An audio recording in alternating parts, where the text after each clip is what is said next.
Isomerism chapter continuation కనుక చూసుకున్నట్టయితే isomerism చాప్టర్లో initially constitutional isomerism that is structural ఐసోమర్స్లో parts chain, positional, functional, metamerism and tautomerism ఇవన్నీ కూడా లాస్ట్ క్లాసెస్లో డిస్కస్ చేసుకున్నాం. తర్వాత స్టీరియో ఐసోమెరిజంలోకి వచ్చినట్టయితే సింగిల్ బాండ్ యొక్క ఫ్రీ రొటేషన్ వల్ల ఎగ్జిస్ట్ అయ్యే కన్ఫర్మేషనల్ ఐసోమెరిజం గురించి కూడా లాస్ట్ క్లాస్లో డిస్కస్ చేసుకుందాం. ఓకేనా? నో దాంట్లో సెకండ్ పార్ట్ రెస్ట్రిక్టెడ్ రొటేషన్ కనుక ఉన్నట్టయితే దానివల్ల ప్రొడ్యూస్ అయ్యే ఐసోమెరిజం జియోమెట్రికల్ ఐసోమెరిజం. నెక్స్ట్ మాలిక్యూల్లో కనుక కైరాలిటీ కనుక ఉన్నట్టయితే దట్ ఈస్ ఎసిమెట్రీ కనుక ఉన్నట్టయితే మీకు ఎగ్జిస్ట్ అయ్యే ఐసోమెరిజం ఆప్టికల్ ఐసోమెరిజం. వీటిల్ని ఈ క్లాస్లో డిస్కస్ చేద్దాం. ఓకేనా? నా దాంట్లో first part that is geometrical isomerism దగ్గర కనుక మీరు వచ్చినట్టయితే basically geometrical isomerism carbon carbon double బాండ్లో ఆ double bond free rotation about carbon carbon బాండ్ని రెస్ట్రిక్ట్ చేస్తుంది. ఫర్ ఎగ్జాంపుల్ సింగిల్ బాండ్ కనుక తీసుకున్నట్టయితే మీరు free rotation about carbon and carbon possible. ఓకేనా? ఇదే డబుల్ బాండ్ అయిందనుకోండి ఇమీడియట్లీ అది ఏం చేస్తుంది, ఈ ఫ్రీ రొటేషన్ని రెస్ట్రిక్ట్ చేస్తుంది. దీన్ని restricted rotation about the carbon carbon double bond అంటారు. ఈ డబుల్ బాండ్ రెస్ట్రిక్ట్ చేస్తుంది కాబట్టి ఈ ప్లేన్ ఫిక్స్ అయిపోతుంది. నో ఇందులో కార్బన్ యొక్క టెట్రావాలెన్సీలో 4 బాండ్స్లో 2 బాండ్స్ అయిపోయినాయి కాబట్టి ఈ కార్బన్కో 2 బాండ్స్ ఉంటాయి, ఈ కార్బన్కో 2 బాండ్స్ ఉంటాయి about the alkene plane that is double bonded plane. ఈ ఆల్కీన్ ప్లేన్లో అటాచ్ అయిన ఈ 4 గ్రూప్స్ సిమిలర్లా ఉన్నాయా? సిమిలర్గా ఉన్న గ్రూప్స్ ఏ side of the alkene plane present అయి ఉన్నాయి. దీన్ని బేస్ చేసుకుని మనకి జియోమెట్రికల్ ఐసోమెరిజం అనేది ఎగ్జిస్ట్ అవుతుంది. ఓకేనా? నో ఇది ట్రిపుల్ బాండ్ కూడా చూపిస్తాయి అంటే ట్రిపుల్ బాండ్లో మీకు carbon carbon triple bond free rotation అయితే రెస్ట్రిక్ట్ చేస్తుంది కానీ ఈచ్ కార్బన్ మీద ఒక్కొక్క ఆటం మాత్రమే టెట్రావాలెన్సీని ఫుల్ఫిల్ చేయడానికి ఎగ్జిస్ట్ అవుతుంది. కాబట్టి ఇక్కడ మనం జియోమెట్రికల్ ఐసోమెరిజంని ఎక్స్ప్లెయిన్ చేయలేము. So geometrical isomerism carbon carbon double bond ఉండే ఆల్కీన్స్ లో మాత్రమే ఎగ్జిస్ట్ అవుతుంది. ఓకేనా? దీంట్లో కూడా మళ్ళీ 2 టైప్స్ కింద క్లాసిఫికేషన్ చేసుకున్నచ్చు. ఒకటి తీసుకున్నట్టయితే దీన్నే సిస్ ట్రాన్స్ ఐసోమెరిజం, రెండోది వచ్చేటప్పటికల్లా ఈజెడ్ ఐసోమెరిజం, ఎంటిజన్ జుసమ్మెన్ ఐసోమెరిజం అంటారు. నో ఈ రెండింటిని ఈరోజు క్లాస్ సెషన్ లో డిస్కస్ చేద్దాం. ఓకేనా?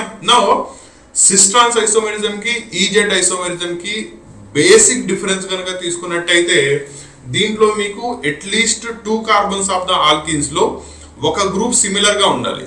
అంటే ఈ డబుల్ బాండ్ కార్బన్ కనుక తీసుకున్నప్పుడు దీనికి 4 బాండ్ ఎగ్జిస్ట్ అయితే ఒకటి కంపల్సరీగా సిమిలర్ గా ఉండాలి. ఓకేనా? అలా సిమిలారిటీ ఉంటేనే మనం సిస్ ట్రాన్స్ ఐసోమెరిజం ని ఎక్స్ప్లెయిన్ చేయగలం. అలా కాకుండా ఈ డబుల్ బాండెడ్ దాని మీద ఉన్న 4 గ్రూప్స్ కూడా 4 సబ్స్టిట్యూయెంట్స్ కూడా డిఫరెంట్ గా ఉన్నట్టయితే నో వాటిని క్లాసిఫికేషన్ చేయడానికి based upon the priority basis మీద చూసుకొని దట్ ఈస్ డైరెక్ట్లీ అటాచ్ అయిన కార్బన్ యొక్క అటామిక్ నెంబర్ ని బేస్ చేసుకుని ఇక్కడ మనం క్లాసిఫికేషన్ చేస్తాం.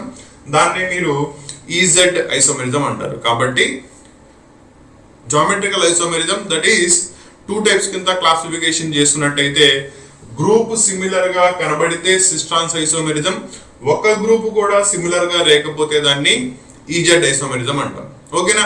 నా దీన్ని ఇన్ డీటెయిల్ ఎక్స్ప్లెయిన్ చేద్దాం. ఓకేనా? దాంట్లో first part sys trans isomerism కనుక చూసుకున్నట్టయితే సపోజ్ నేను CH3 CH double bond CH CH3 that is nothing but 2 butene అంటారు. 4 కార్బన్స్ ఉన్నాయి కాబట్టి బ్యూట్, సెకండ్ పొజిషన్ లో ఈన్ ఉంది కాబట్టి ఇట్ ఈస్ బ్యూట్ 2 ఈన్ లేదా 2 బ్యూటీన్. ఓకేనా? నా మీకు జియోమెట్రికల్ ఐసోమెరిజం కి దీనిలో ఎసిమెట్రీ అనేది ఇక్కడ ఎగ్జిస్ట్ అవుతుంది. ఓకేనా? నేను దాన్నే డ్రా చేసుకున్నట్టయితే కార్బన్ కార్బన్ డబుల్ బాండ్ ఇలా ఉన్నప్పుడు దీంట్లో దీని మీద ఒక CH3 గ్రూప్ ఉంది, దీని మీద ఒక CH3 గ్రూప్ ఉంది, దీనికి ఒక హైడ్రోజన్ అటాచ్ అయింది, దీనికి ఒక హైడ్రోజన్ అటాచ్ అయింది. ఓకేనా? నో నేను దాన్ని ఇలా కూడా రాయొచ్చు. చూడండి, దీనికి అటాచ్ అయిన CH3 గ్రూప్ ఈ సైడ్ ఉంటే దీనికి అటాచ్ అయిన CH3 గ్రూప్ ఈ సైడ్ ఉంది. వేరస్ కరస్పాండింగ్ హైడ్రోజన్స్ కూడా మీకు అలాగే ప్లేస్ చేయబడి ఉన్నాయి. ఓకేనా? నో దీంట్లో ఈ ఆల్కీన్ డబుల్ బాండ్ ఉన్న ప్లేన్ ని ఆల్కీన్ ప్లేన్ అంటారు. ఈ ఆల్కీన్ ప్లేన్ కి సిమిలర్ గ్రూప్స్ సేమ్ సైడ్ కనుక ప్రజెంట్ అయి ఉన్నట్టయితే అటువంటి ఫామ్ ని మనం సిస్ ఫామ్ అంటారు. అదే ఆల్కీన్ ప్లేన్ కి similar groups on the opposite side కనుక ప్రజెంట్ అయి ఉన్నట్టయితే అటువంటి దాన్ని మనం ట్రాన్స్ఫార్మ్ అంటారు. క్లారిటీ వచ్చిందా? So double bonded alkene plane లో అట్లీస్ట్ ఒక గ్రూప్ సిమిలర్ గా ఉండి ఆ సిమిలర్ గా ఉన్న గ్రూప్స్ డబుల్ బాండెడ్ ప్లేన్ కి సేమ్ సైడ్ లో ప్రజెంట్ అయి ఉన్నట్టయితే అటువంటి దాన్ని మనం సిస్ ఫామ్ అంటారు. ఆపోజిట్ లో ప్రజెంట్ అయి ఉన్నట్టయితే వాటిల్ని ట్రాన్స్ఫార్మ్ అంటారు. ఓకేనా? నో ఈ సిస్ ఫామ్ ట్రాన్స్ఫార్మ్ వాటి యొక్క మెయిన్ డైపోల్ మూమెంట్ మ్యూలో వేరియేషన్ వస్తుంది. బికాస్ మీకు ఆ అటాచ్ అయిన groups substituents maybe electron donating అయి ఉండొచ్చు లేదా ఎలక్ట్రాన్ విత్డ్రాయింగ్ అయి ఉండొచ్చు. దాన్ని బేస్ చేసుకొని దాని యొక్క డైపోల్ మూమెంట్ మారిపోతుంది. నో డైపోల్ మూమెంట్ మారిపోయిందంటే దాని మీద డిపెండ్ అయ్యే main physical properties melting and boiling point మారిపోతాయి. ఓకేనా? దీంట్లో ఆబ్జెక్టివ్ ఓరియంటెడ్ గా మిమ్మల్ని అడిగే క్వశ్చన్స్ అన్నిటిలో కూడా ఈ ఫిజికల్ ప్రాపర్టీస్ లో వేరియేషన్స్ గురించి అడుగుతారు. ఓకేనా? బేసిక్ సిస్టాన్స్ ఐసోమెరిజం అంటే అర్థమైందా? కాబట్టి డబుల్ బాండెడ్ ఆల్కీన్ ప్లేన్ కి అటాచ్ అయిన గ్రూప్స్ కంపల్సరీగా ఒక సిమిలర్ గ్రూప్ పేరు ఉండి అది సేమ్ సైడ్ ప్రజెంట్ అయి ఉందా లేదా ఆపోజిట్ సైడ్ ప్రజెంట్ అయి ఉందా అనే బేస్ చేసుకుని ఇక్కడ మనం సిస్ ఫార్మా ట్రాన్స్ఫార్మా అనేది క్లాసిఫికేషన్ చేస్తున్నాం. ఓకేనా? నౌ దీంట్లోనే ఇంకో ఎగ్జాంపుల్ చూద్దాం. చూడండి, suppose C double bond C, దీనికి ఇక్కడ CH3 గ్రూప్ ప్రజెంట్ అయి ఉంది, ఇక్కడ హైడ్రోజన్ ప్రజెంట్ అయి ఉంది, అండ్ ఇక్కడ COOH గ్రూప్ ప్రజెంట్ అయి ఉంది, ఇక్కడ సమ్ క్లోరిన్ ప్రజెంట్ అయి ఉంది. ఓకేనా? నౌ దీనికి మీరు సిస్ ట్రాన్స్ ఐసోమెరిజం రాయగలరా? రాయలేరు కదా. ఎందుకు? కంపల్సరీగా ఒక గ్రూప్ కామన్ గా ఉంటేనే మనం సిస్ ట్రాన్స్ ఐసోమెరిజం చెప్పగలం. కానీ ఈ కాంపౌండ్ కి జామెట్రికల్ ఐసోమెరిజం చెప్పగలం అంటే ఎస్ చెప్పగలం. ఎలా చెప్పగలం? సిస్ ట్రాన్స్ కాకుండా సెకండ్ ఉంది, దాన్నే మనం EZ ఐసోమెరిజం అంటాం. మనం దాన్ని డిస్కస్ చేయొచ్చు. నో EZ ఐసోమర్స్ రాయడానికి బేసిక్ రూల్ చూడండి. ఫస్ట్ ప్రయారిటీ ఇవ్వాలి. ప్రయారిటీ కూడా ఎలా ఇవ్వాలంటే డబుల్ బాండెడ్ కి అటాచ్ అయిన carbon, that is double bonded carbon కి డైరెక్ట్లీ అటాచ్ అయిన గ్రూప్ దాని యొక్క అటామిక్ నెంబర్ ని బేస్ చేసుకుని హైయెస్ట్ అటామిక్ నెంబర్ ఉన్న దానికి highest priority, lower atomic number ఉన్న దానికి లోయర్ ప్రయారిటీ ఇవ్వాలి. కాబట్టి మీరు దీని మీద ఉన్న 2 గ్రూప్స్ ని కనుక చూసుకున్నట్టయితే ఈ కార్బన్ మీద 2 గ్రూప్స్ ఉన్నాయి. నౌ డైరెక్ట్లీ అటాచ్ అయింది ఎవరు? దీనికి డైరెక్ట్లీ అటాచ్ అయింది కార్బన్ అయితే దీనికి డైరెక్ట్లీ అటాచ్ అయింది క్లోరిన్. ఓకేనా? రెండింటిలో అటామిక్ నెంబర్ ఎంత? క్లోరిన్ యొక్క అటామిక్ నెంబర్ ఎక్కువ, దట్ ఈస్ 17. కాబట్టి దీనికి ప్రయారిటీ 1 వస్తుంది, దీనికి ప్రయారిటీ 2 వస్తుంది. ఫస్ట్ పాయింట్ క్లియరా? అలాగే సెకండ్ కార్బన్ కూడా చూడండి. ఇక్కడ మీకు డైరెక్ట్లీ అటాచ్డ్ కార్బన్ అయితే ఇక్కడ డైరెక్ట్లీ మీకు అటాచ్ అయింది హైడ్రోజన్. కాబట్టి రెండింటిలో అటామిక్ నెంబర్ ప్రకారం ఇక్కడ 1 వచ్చినట్టయితే ఇక్కడ 2 వస్తుంది, according to the atomic number priority rule ని బేస్ చేసుకుని. నౌ ఇప్పుడు చూడండి, నౌ దీంట్లో ఈ ఫామ్ ఏదవుతుంది, జెడ్ ఫామ్ ఏదవుతుంది. దీన్ని సింపుల్ పద్ధతిలో గుర్తుపెట్టుకోవడం చెప్తాను. EZ ఫామ్ రాసినప్పుడు ఇందాక రాసిన సిస్ ట్రాన్స్ ని రివర్స్ లో రాయండి. కాబట్టి ఇది ట్రాన్స్ఫార్మ్ అయితే Z అనేది సిస్ ఫామ్ అవుతుంది. Simple concept. ఓకేనా? ఓకేనా? నా ఇప్పుడు చూసుకోండి, సిమిలర్ ప్రయారిటీ ఉన్న గ్రూప్స్ ఆపోజిట్లీ ప్రజెంట్ అయి ఉన్నాయి టు ద ఆల్కిన్ ప్లేన్. అవునా? కనబడిందా?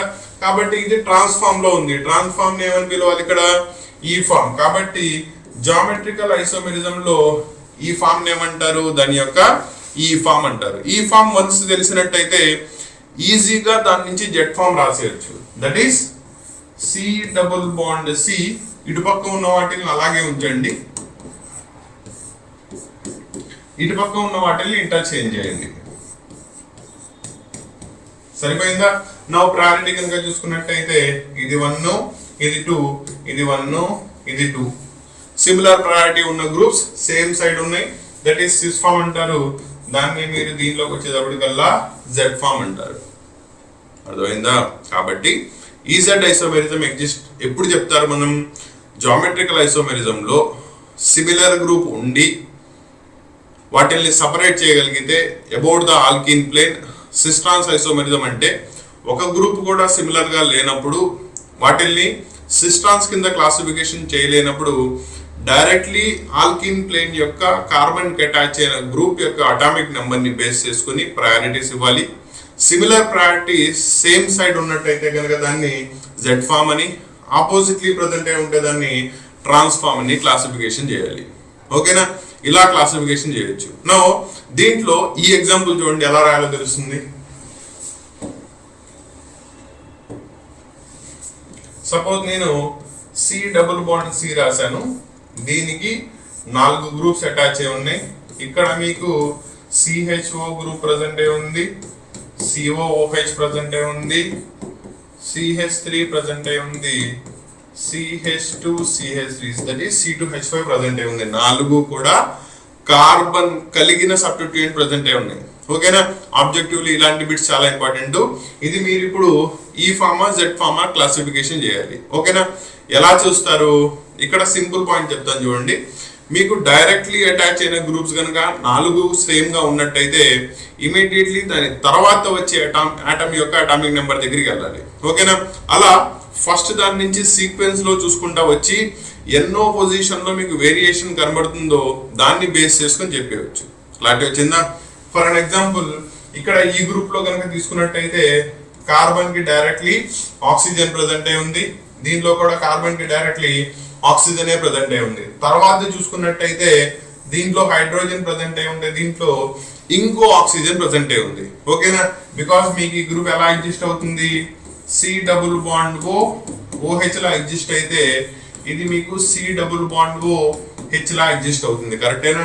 నో దీంట్లో ఇక్కడ దాకా రెండిట్లోనూ సేమ్, కానీ వేరియేషన్ చూపించేది ఎవరు, హైడ్రోజనా ఆక్సిజనా.